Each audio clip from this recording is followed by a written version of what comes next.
Fala, rapaziada do Futebol da Poltrona. Tô aqui hoje para gravar um vídeo sobre as impressões do Futebol da Poltrona em relação aos classificados das oitavas de final da Copa do Brasil. A terceira fase se encerrou essa semana, terça, quarta e quinta-feira, onde nós ficamos conhecendo os 16 classificados para as oitavas de final. O primeiro comentário aqui da página é o seguinte, né? Muito forte essa Copa do Brasil 2023. Dos 16 clubes classificados, 15 são da Série A, da primeira divisão, e apenas um da Série B. Não classificou ninguém da Série C, nem da Série D. Isso faz com que as oitavas de final sejam extremamente equilibradas, né? Com 15 times da Série A.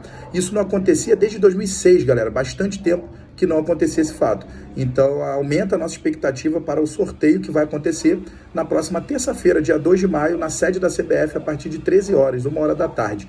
E não vai ter negócio de dois potes diferentes, não. Os 16 clubes ficarão no mesmo pote e serão sorteados os 8 confrontos das oitavas de final. Tá extremamente equilibrado. Fazer um comentário sobre os clubes que passaram, né? O primeiro classificado foi o Santos, que despachou o Botafogo de São Paulo com 2 vitórias, tranquilo, 2-0 e 1-0. Segundo classificado, o América Mineiro, também venceu o Nova Iguaçu 2 vezes, 5-0 e 2-1, né? Até sufoco no primeiro jogo, mas no segundo goleou 5-0. Coritiba Sport foi um dos jogos mais equilibrados da primeira rodada da terceira fase, 3-3, mas a vitória do Sport em casa, 2-0, selando a classificação do único time da Série B classificado, o Sport Clube do Recife. Depois o Náutico e Cruzeiro, né? O Náutico venceu o primeiro jogo por 1-0, mas o Cruzeiro virou 2-0 no segundo. Eu acho que foi equilibrado, mas deu o time mais forte, que é o Cruzeiro. Atlético Mineiro e Brasil de Pelotas, o Galo classificou com uma vitória de 2-1. Em casa empatou, fora de casa 1-1, condições do gramado muito ruins, o Hulk saiu reclamando do campo. É complicado o jogo, mas o Galo classificou.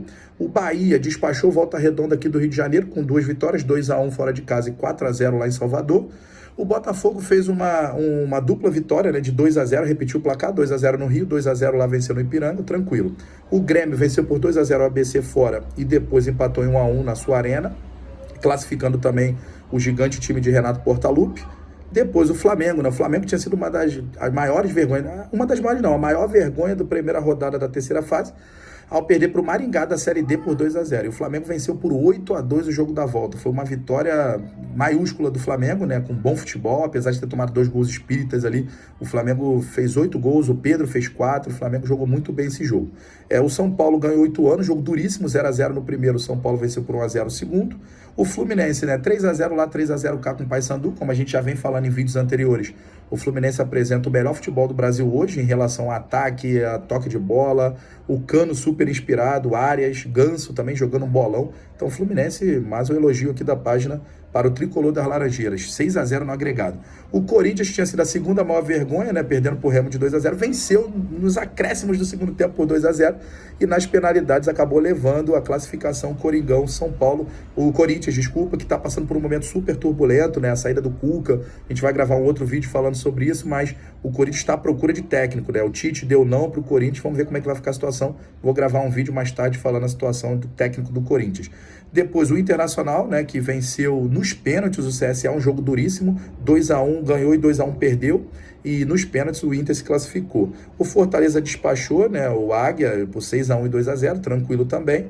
O Atlético Paranaense, jogo duro, 2-1 ganhou e perdeu de 1-0, acabou ganhando também nos pênaltis do CRB. Seria uma surpresa o vice-campeão da Libertadores sair para o CRB de Alagoas, né? O Atlético Paranaense nos pênaltis. E o último classificado foi o Palmeiras vencendo o Tombense, né? Para ser o último classificado entre os 16 aí das oitavas de final da Copa do Brasil. Então, o que demonstrou, galera, é que apesar das zebras que são costumeiras na Copa do Brasil, elas não se confirmaram no jogo da volta, né? Os clubes principais, os clubes grandes se classificaram, se impuseram, mesmo aqueles que foram nos pênaltis, como o caso do Atlético Paranaense, o Inter de Porto Alegre, o próprio Corinthians, mas em geral, acho que para o bem do futebol brasileiro, é uma oitava de final bem interessante da Copa do Brasil. Então, vamos aguardar, terça-feira a gente vai fazer um vídeo comentando sobre os confrontos, quem pegou os adversários mais difíceis. E você, torcedor do Flamengo, torcedor do Vasco, torcedor do Fluminense e do Botafogo, são os 4 grandes do Rio. Quem vocês querem enfrentar nas oitavas de final da Copa do Brasil? Coloca aí embaixo nos comentários para eu saber qual é a preferência de vocês. Então, na terça-feira a gente vai conhecer os 8 confrontos das oitavas de final da Copa do Brasil. Beleza, galera? Um grande abraço a todos. Divulguem o vídeo, dê o like aqui. Quem não se inscreveu ainda no YouTube, por favor, lá, Futebol da Poltrona. Não se esqueçam de se inscrever e passe esse vídeo para seus amigos. Um grande abraço a todos.